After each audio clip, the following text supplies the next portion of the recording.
you want to hear some music? You'd like that, wouldn't you? Well, today you're going to get all the music you want. The request lines are now open. KGFJ Soul Radio. Do it now, man. Request lines are up. It's open, man. Got any Blue Oyster Cult? No, I don't have any Blue Oyster Cult. I ate 34 pairs last time around. Where were you? I was that close to working at 7-Eleven, you know. Pass the word along. Tell the men it's time to shoot the moon. Shoot the moon! Not out there on the microphone. On the microphone. Shoot the moon.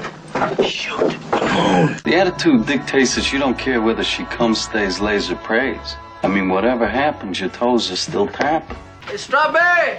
Oh, Strawberry. Hey, what's happening, man? How you doing? This is my friend. Hey, how you doing, man? What you looking at, man? Oh, nothing. I wasn't looking. I wasn't looking at his neck, man. Can you honestly tell me that you forgot the magnetism of Robin Zander or the charisma of Rick Nielsen? That's kid stuff. Kid stuff. Well, how about the tunes? I want you to want me. The Dream Police. Da-da-da-da-da-da-da. Build your muscles picking strawberries. You know, Band and Scoop. Maybe I could get you a job with United Fruit. I got a buddy with United Fruit. Start with strawberries, you might work your way up to these goddamn bananas. When, boy, are you gonna get your act together? We're creating a society of cell phone crazed, marijuana smoking zombies.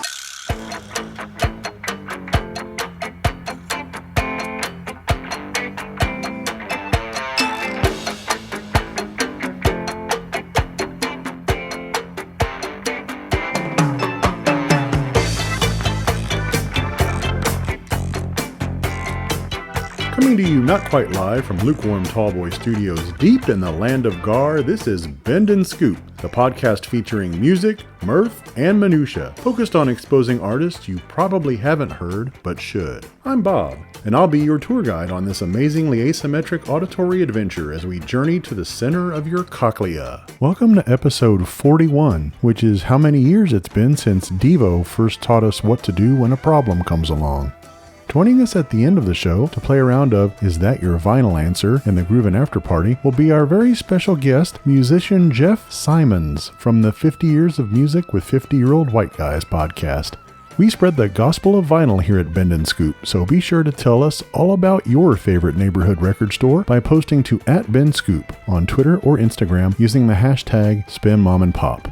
Our record store of the week is Plan 9 Music in Charlottesville and Richmond, Virginia, as recommended by our special guest, Jeff. You can follow them on Twitter, Instagram, and Facebook, all at Plan 9 Music, and you can check out their website at plan9music.com. Use the actual number 9, don't spell it out. We're going to kick things off with a real full-tilt rocker from the brand new album Endeavor by Brooklyn's The Muckers, called Thunderstorm, here on Bend and Scoop.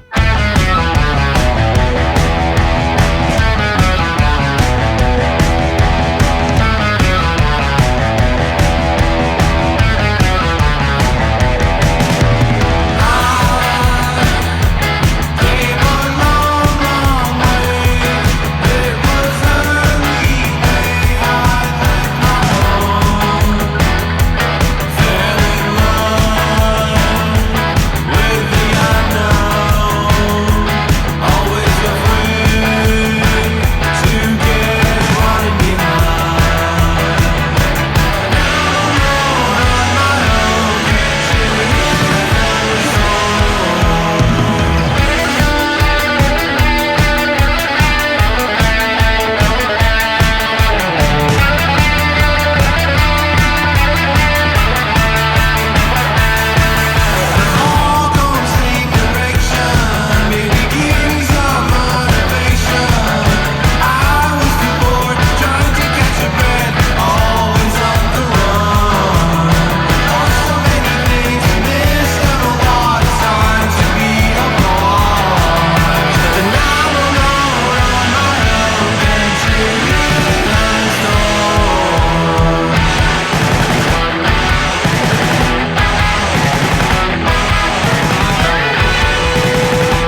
That was none other than our very special guest, San Francisco-based Jeff Symonds there from his 2020 album River Run, with a fantastic track called Out of Here, which you'll later hear him describe as Husker Du, fronted by Steve Earle. Folks, this is an outstanding LP, so do yourself a favor and pick it up stat. How Many is a podcast where I get together with my friends Jesse, Junior, Gary, and Scott to debate a variety of pop culture topics, including movies, sports, TV, music, and more. You can follow How Many on Twitter at How Many Podcast and listen at howmanypodcast.com, where we just released a brand new episode in which we discuss baseball movies. From Italy comes B-E-E-B-E-E-S-E-A, pronounced, you guessed it, BBC, with this catchy tune from 2020's Day Ripper called Mere Sag, here on Bend and Scoop. Now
think somebody's using this room. Oh, no. Don't worry about it. No. This is lickety split. See? 1, 2. Very clean. Good, like brand new. Bingo, eh? Look. Sanitize for your protection. So, now you tip. Oh. All I have is a 5. No problem. Anything you need, you call Ish. Anything you want, you call Ish. You get in troubles, they work themselves out. 1, 2, 3. I want to fight that fucking doorman, the one right over there. And I don't know his name, and I don't really care. I want to fight. I want to fight. I'm such a fucking hero. I'm under 21, and I don't want to be here. This place is never fun. I want to fight. I want to fight.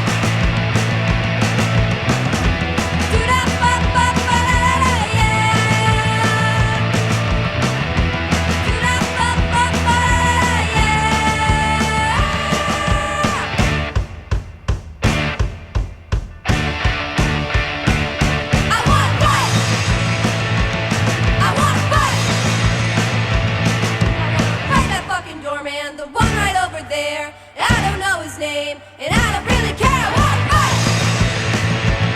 I want to fight. Do that, yeah. Do that,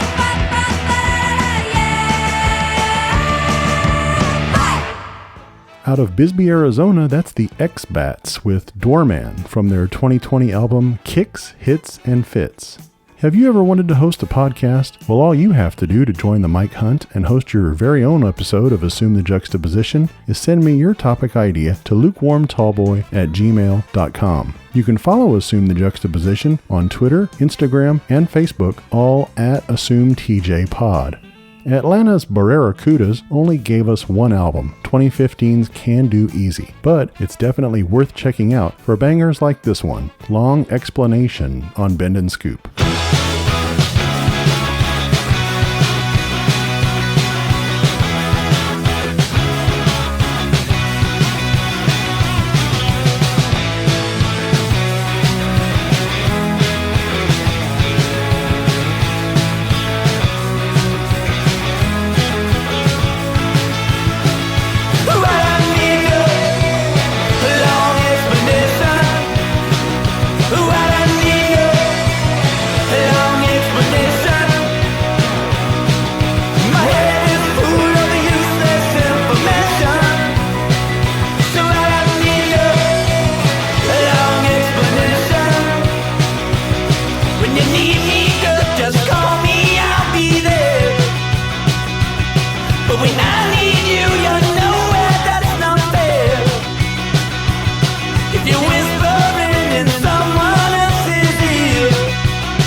KTIM San Rafael. We don't have a big promotional budget for a lot of fancy billboards, expensive television ads, or high-powered newspaper campaigns, but we do have one thing they don't have: noise.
Knife Fight There by Seattle's Painted Shield off last year's self-titled debut.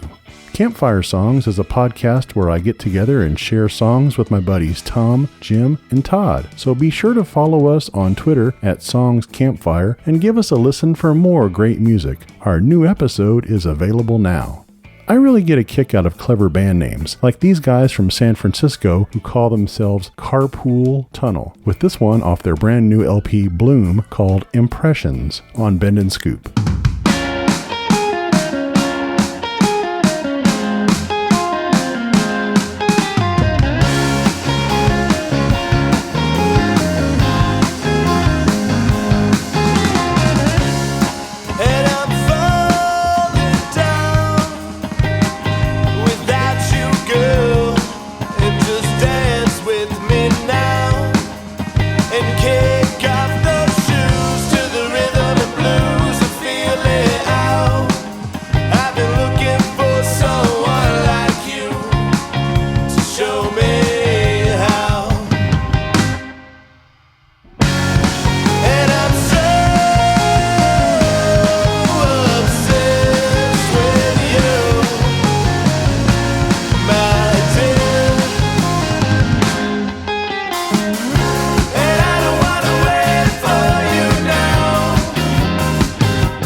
Por favor.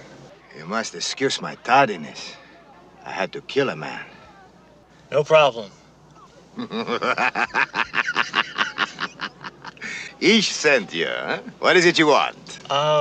Well, see, my friends and I were sort of wondering where we could find some stuff, you know, to sort of have around, right? And Ish said that maybe you... You want pot, huh? Isn't that it? Yeah, that's it, yeah. Amigo, if there is something going on, you will go home in the trunks of 10 different cars. No, nothing's wrong. No. So, it's good, huh? Yeah. 250. Dollars? You think it's too much? No, that's not, no. No, that's fine. Some paper. Mashes.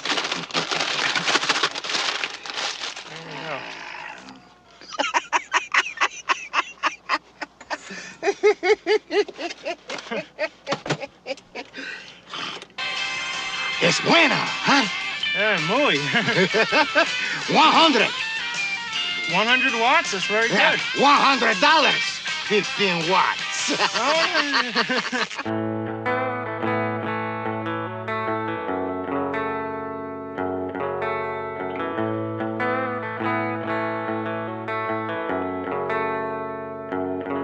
I can feel you here, so I know this is real. You can say it once, so I know how you feel.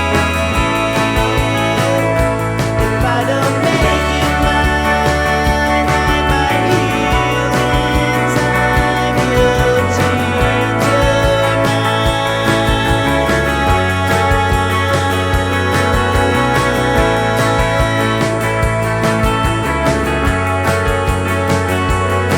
Now the summer's come, there's a chill in the breeze. Will you keep us warm as the air starts to freeze? No, I don't know your kind, but for now you're mine. Don't change your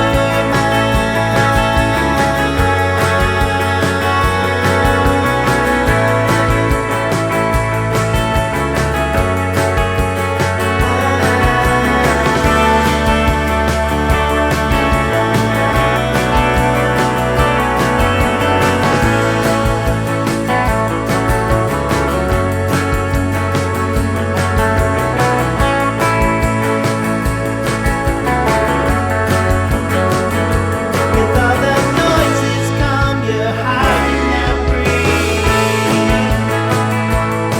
You can feel me close and you know this is real.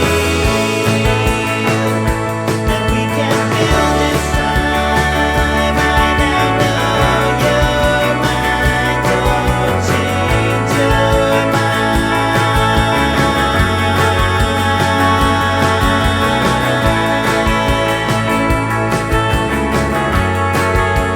I thought you changed your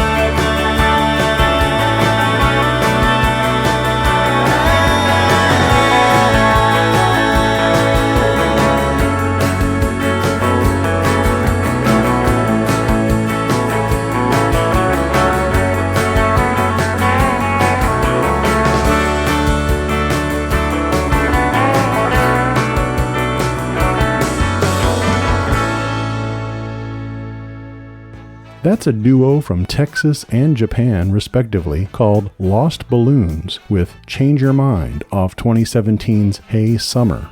Pausable Deniability is a monthly podcast I co-host with my pal David Miller, which you can follow on Twitter, Instagram, and Facebook, all at Pause Deny. We post new episodes on the first day of every month. Don't forget to stick around for the end of the show, when we'll be joined in the Groovin' After Party by our special guest, musician Jeff Symonds, from the 50 Years of Music with 50-Year-Old White Guys podcast. Let's kick off a Portland, Oregon twofer with this one by Kyle Kraft from his 2018 LP Full Circle Nightmare, called Fever Dream Girl, here on Bend and Scoop. Rolling.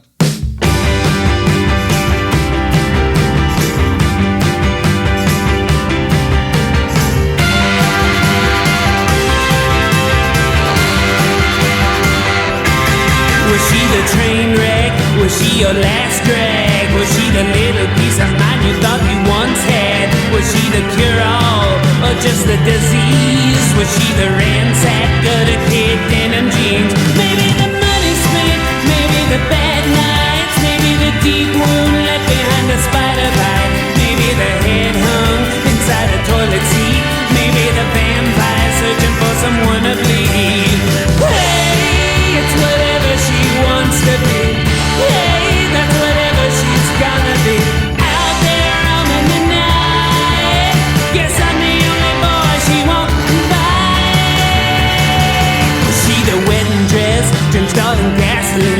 Was she the new age Jezebel dog treat? Was she the warhead or the firecracker? Was she death itself or whatever comes after? Maybe a sucker punch, maybe the common thread, maybe the gray teeth pulling on a cigarette, maybe the absolute, maybe the in-between, maybe a fortune teller with no one there to read. And she waits and she knows herself too well. She stares at her hands but still can't tell when good luck comes around. She packs up all her cards and jumps down. Was she the trophy wife? Was she the wanderer? Was she the only spell in life that you've been under? Was she the broken string or the whole symphony? Maybe the upright, perfectly out of key. Maybe a tar pit filled up with ancient gold. Maybe the footsteps you hear when you're home alone. Maybe the prize bird losing its feathers. Maybe the glue that just won't hold your shit together.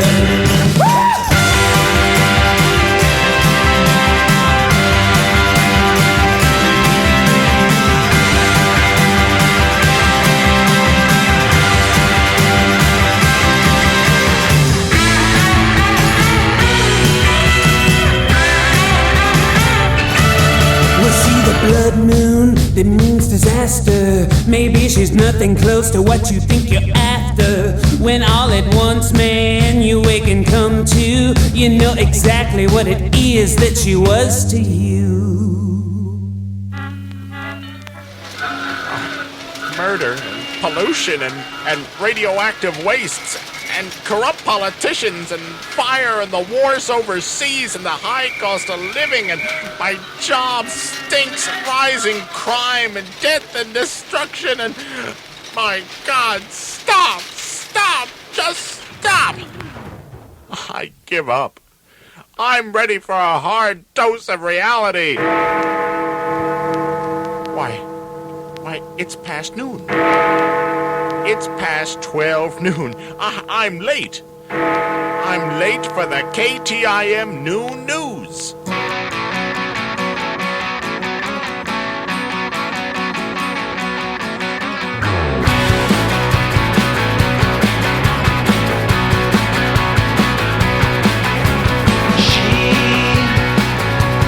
If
Closing out our Portland twofer there is Eyelids with At Sea from their 2020 album produced by R.E.M's Peter Buck titled The Accidental Falls. Remember to be sure and check out our Bend and Scoop Spotify playlist. If we played it and they have it, you can listen to it there. And if you enjoy listening to what we do here on Bend and Scoop, please take a moment to subscribe, rate, and review us wherever you get your podcasts. I sure do miss being young enough to enjoy this time of year when college kids get a week off to head down to the beach and participate in all the glorious activity that's a part of spring break.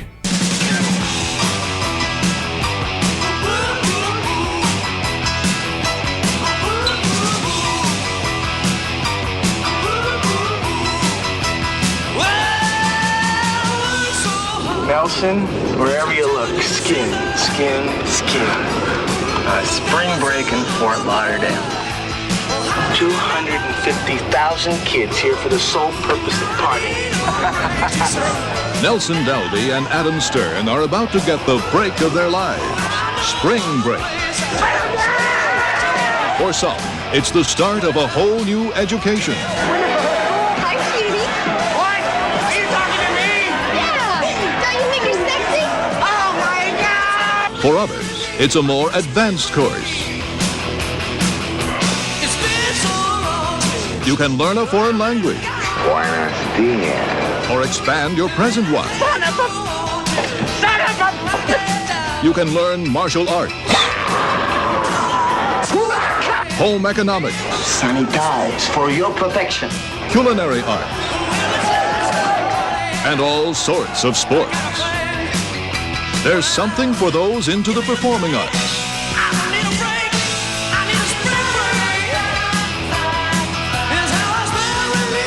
And something for those into nature.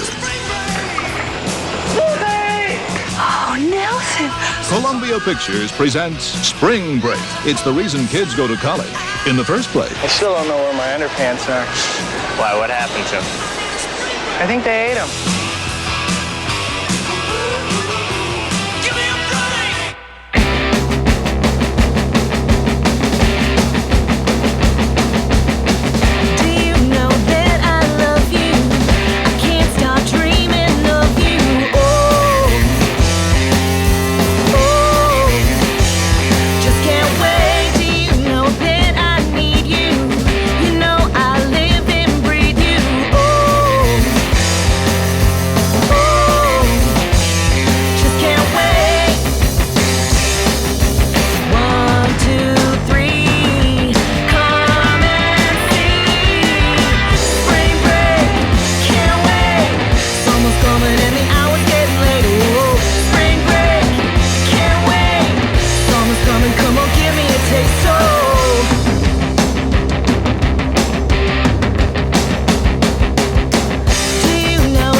Oh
people listen to people.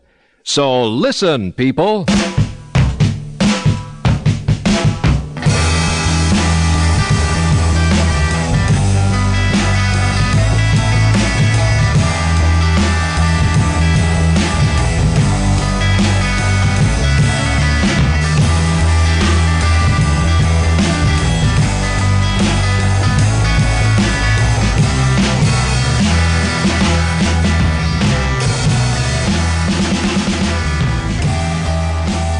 Welcome to the Groovin' After Party.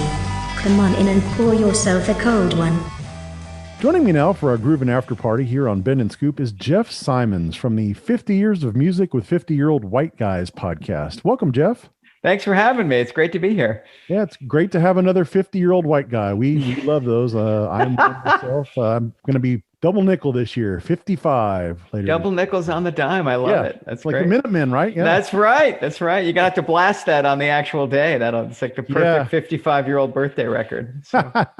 Perfect idea. Jeff, tell us a little bit about 50 Years of Music with 50-Year-Old White Guys. So it came about, Tim and Ben and I have been friends for forever, and I'm kind of the glue. Ben is my best friend from college. Tim is my best friend from graduate school. And then because they lived kind of near each other, they became friends as well. And about 3 years ago, after another in a series of arguments about something, Tim said, this is a podcast. The three of us should just have a topic and get together once a week and have this argument. And we kept saying it was a great idea, and then we never got it together. And Tim finally last year was like, we are doing this. I have an idea. I have a conceit. I have a title. And because he was motivated and finally got us all connected, we started doing it. And now we have this terrific momentum. Like we're a good 35 years into it. And we've got ideas for what to do when we get to the present moment, how to go back and how to do some special episodes. And we're just having a terrific time. And it turns out that there are enough people that want to hear three old friends fight with each other that we've developed a little audience. And so, the thing's just kind of organically constructed itself. And it's just been, if nothing else, it's an amazing excuse to talk to my oldest friends for an hour a week. We're having a great time. I enjoyed the conceit of those episodes that you've had recently where you're going through a year by year, assessing the music. And I guess you're up to 2011 on your most recent episode, which I heard. I really enjoyed that. And you were talking, somebody had mentioned, well, we've only got 10 more years till we're caught up. Yeah. But I mean, honestly, you could go and do best album of the year. You could go back and do something like that. So I think there's a lot of life left in the concept myself. I hope you're right. And we were talking about that. Like, I think you're right. We should go back. Tim's going to have to buy 50 records, 50 albums. I mean, what's so funny about that is that Tim is such a radio guy and Ben and I are vinyl collector weirdos. Like, I mean, we're part of the tribe that had the boxes and the crates and went from crates to racks and racks to a basement and building your own shelves. And Tim is just a guy with a Jeep and an FM radio. So for us to shift to, that's why the songs thing has been so great. Because when Tim falls for a song, he listens to it. Like you forget when you're a music fanatic, you sometimes forget that like a single great song for somebody can be like a month's obsession. And so he's reminded me, like I've loved doing it. Like having to pick a song has made me dig in deep to songs that are part of kind of a larger understanding of a band or a larger album. But, I loved that singular approach. But I agree with you. I'm excited to go back and have a whole another series of arguments. And your love of music extends to actually performing as well, because I found out when you were coming on board on your profile on Twitter, it mentioned,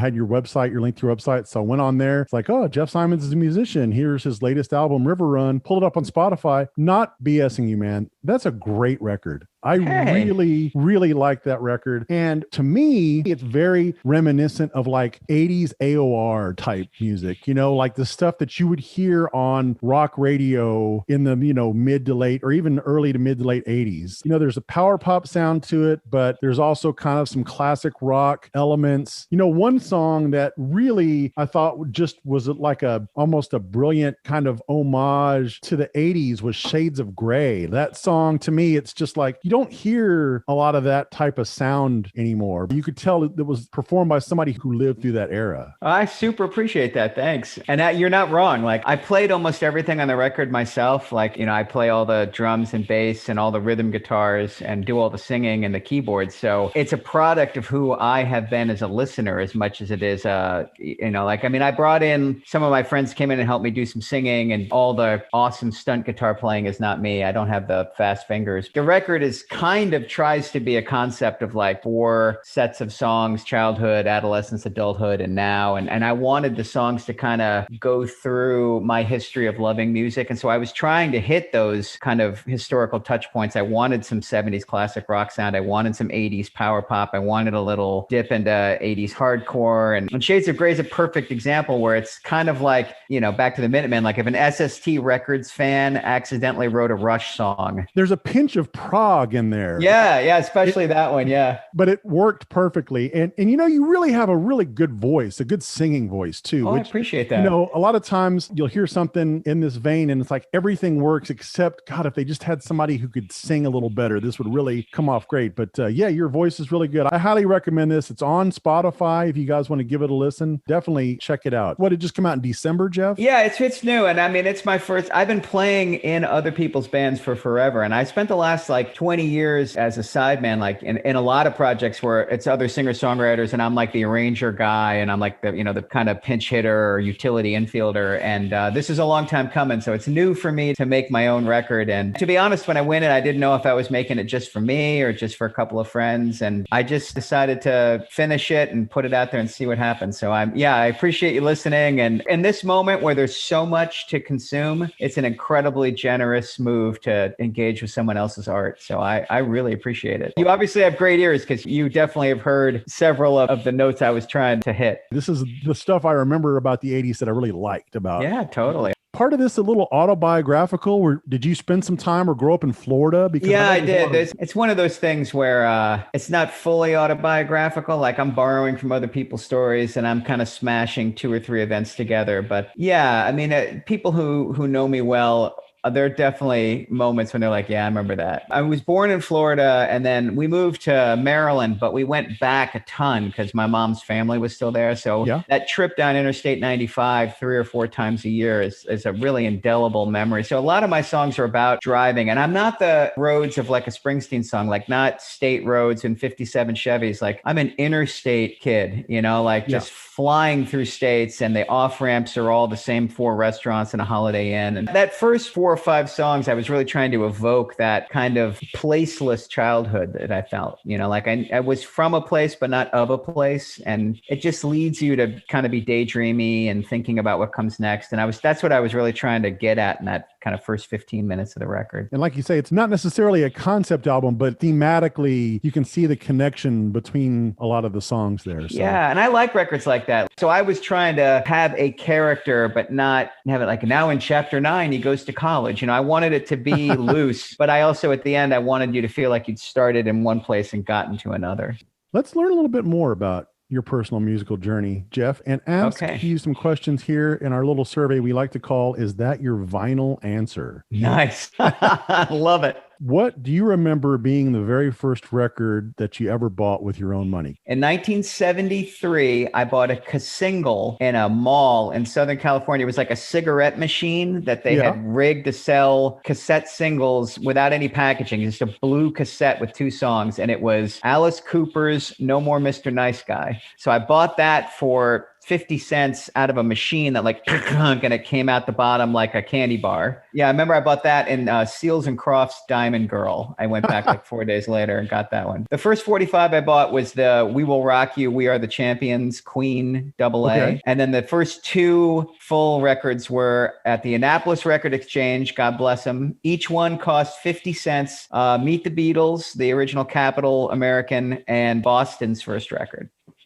That's awesome. That was the start of the collection. This guy John who ran the Annapolis Record Exchange, like I started going there when I was like 8 or 9, and I would bring something to the counter and he'd be like, "You don't want that one." He would send me back. He just like helped me buy my first 50 or 100 records. Like I remember I brought like the Stones, like Sucking in the 70s, because I didn't know which one to buy. And he's like, "Go get Hot Rocks." And he was cool to me. Like I'd bring like the $1 Hot Rocks and he'd go back and like get a better, less banged up version and sell it to me for the cheap price. And like I went there every Saturday for years with my allowance or whatever money I'd made, like mowing lawns. And he helped me curate. He was just so good to me like that. It's no longer with us, unfortunately, like so many used record stores, but he was as much of a teacher as any of my actual teachers. Now, do you still have either of those? I still have the Boston record. The cassette singles, I would have kept them. They just got lost in like, how I probably moved like 20 times since I bought that. So like, I lost those. I still have the first Boston record. I don't have the Queen 45, and the Meet the Beatles was so beat up. It really wasn't worth keeping. I think my folks still have it though. I left all my old Beatles vinyl with them when I went to college, and I'm pretty sure they still have them. Like, and my parents have all the American runs, like Meet the Beatles, the Beatles second album, Something New, Beatles 65. And now I've got all the British versions. Now, is the Beatles the artist that you own the most albums of, or is there another one that makes up the biggest portion of your collection? Ooh, that's a really good question. I mean, I own all the records by a lot of bands. Like I have all the Beatles records. I have all the Who records. I have all of Elvis Costello's records. I guess it's whoever has continued. I have all of Tom Petty's records. Yeah, I was going to say Elvis Costello's discography may be more extensive than some of those. I think it is. He's made like 25 or so. I have all of Dylan's records. That's probably the one, right? I mean, he must have close to 50. Dylan and Elvis Costello. Which of those artist albums would you say are your favorite? I'm going to go with This Year's Model. I just love that one. And then it's cheating for Dylan to pick the Live 66. So I'll go with Blood on the Tracks. Which album over the years would you say you've had to replace the most, or that you've purchased in the most formats? Oh, that's a great question. I probably have bought more copies of Who's Next, which is my all-time favorite. Me too. That is the greatest that right? album. That's the Look at that. Do you have the other half of this amulet? I bought like 3 or 4 different versions of the vinyl. I bought the first deluxe edition. I bought the second deluxe edition. I bought the Phases box set to hear the West German pressing. I chased down a Hoffman pressing that everybody talks about. And when they eventually come out with the super duper ooper deluxe extra edition, I will almost certainly pick that up too. Who's Next is incredibly forward looking with all the use of synthesizers. It's incredibly powerful. It's incredibly well recorded by Glenn Johns. It's incredibly confident, and it's also born out of spectacular ambition and failure. And there's something about reaching out for the brass ring and not grabbing it, but then taking what you did accomplish and turning it into something that I think is really admirable. Like, it's hard to finish art, especially art that you're not sure you got right. And the fact that they were able to construct that record out of it, it's a high point for me. The cover art. Literally to take the piss out of it before you even listen to it. It's like something else. So yes, we are on the same page there, my friend. Definitely. Who among your friends and family, including yourself, would you say has the largest vinyl collection currently? Ben's is pretty solid down in Tennessee. His is really good. But I have a couple of not super close friends, but I have a couple friends who have just the wall. I know who it is. I'll shout him out. Billy Glassner, my dear friend Billy Glassner, who used to live out here in San Francisco and managed a band that I played in, which is how we met, who now lives back on the East Coast. He helps curate the Newport Jazz Festival every year. And his vinyl collection is spectacular. And he's an archivist. Like, he saves old magazines, old newspapers. He's a born archivist. He takes care of fragile old things so well. So I have, without a doubt, I'm sure that the most spectacular lost nuggets are in his climate-controlled basement. What would you ballpark his collection numbering? Oh, it's got to be in the thousands for sure. I mean, wow. several thousand. Now, what about your collection? How many do you have? Vinyl now, I'm probably around 600-700. And then very impressive. It's pretty good. Yeah. And then, and I saved some CDs. I probably have about 500 CDs, but I went super digital. I digitized everything I had, including like I recorded a bunch of old vinyl, cleaned it up with Audacity and put it in. So like everything is now in a hard drive. Yeah. So when I listen, I'm mostly listening digitally, but we do have a nice record player in the living room. And I've got there's usually about 40 or 50 at a time on a shelf to draw from in the living room at any one time. So my kids are getting used to the warmth of analog slowly but surely. That's awesome. And they are going to be fortunate to have that collection if they want to keep it for years to come. So yeah, I hope so. Jeff, do you have a favorite record store currently, a mom and pop place there that you like to go to? I don't know if it's mom and pop. I mean, we have Amoeba here in the Bay Area, which is I've been to the Amoeba on Sunset Strip. I think it might have recently closed, but so that was the flagship. But there's an Amoeba in San Francisco. There's an Amoeba in Berkeley. They're both excellent record stores. I used to love to go to Maud Lang, which is over in Berkeley too. That's a great store. I love Plan 9 in Charlottesville, Virginia, which I've only been able to go to a couple of times. Every time I go into Plan 9, I find 5 records that I've been looking for other places. You know how you have that list in your wallet of like, if I see this, I'm buying it. I'm like, that place is great. I haven't been in years, but every time I get through Charlottesville and go there, they come through. I love that place.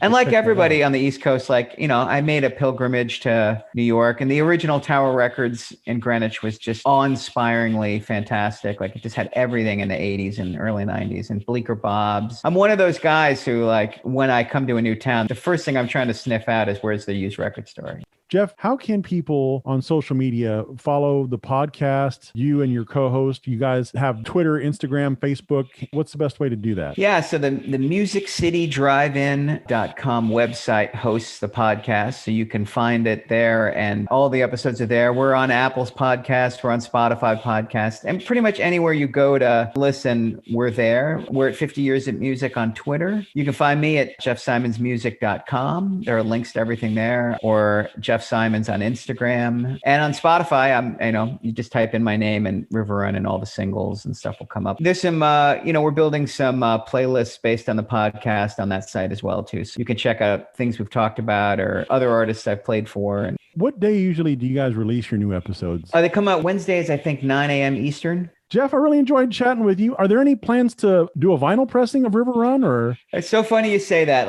I'd love to. There's going to have to be some kind of a magic bullet. The record's got to kind of break off through the wave break of me on the island, like Tom Hanks in Castaway, and reach a larger audience. Or I'm going to have to get some, a tune in a commercial. But I'm committed that if the record makes any money whatsoever, it's going into a vinyl. And if we do the vinyl, I'm doing it right. It'll be a double. We'll do 15 minutes aside, and we'll do the gatefold. I'll put all the lyrics in. We'll do it right. I've got to make sure that there's enough of an audience to do it, but I would love to. I was already in musically, but now with the gatefold and the double album concept, I'm 100% in. We'll definitely be looking for that. Well, Jeff, thanks again. I'm anxious to hear more of the podcast, and keep tabs on your solo records as well. Hopefully this is the first of many to come. Well, I appreciate that. There'll be some singles coming out. The next is going to be a single in June, and then another one in August, and another one in November. So we've got a Conquer the Earth plan. Thanks so much for having me. This was great. It's great to talk to a fellow music fanatic. It's nice to meet another member of the tribe. Absolutely. Take care, man. You too. All best.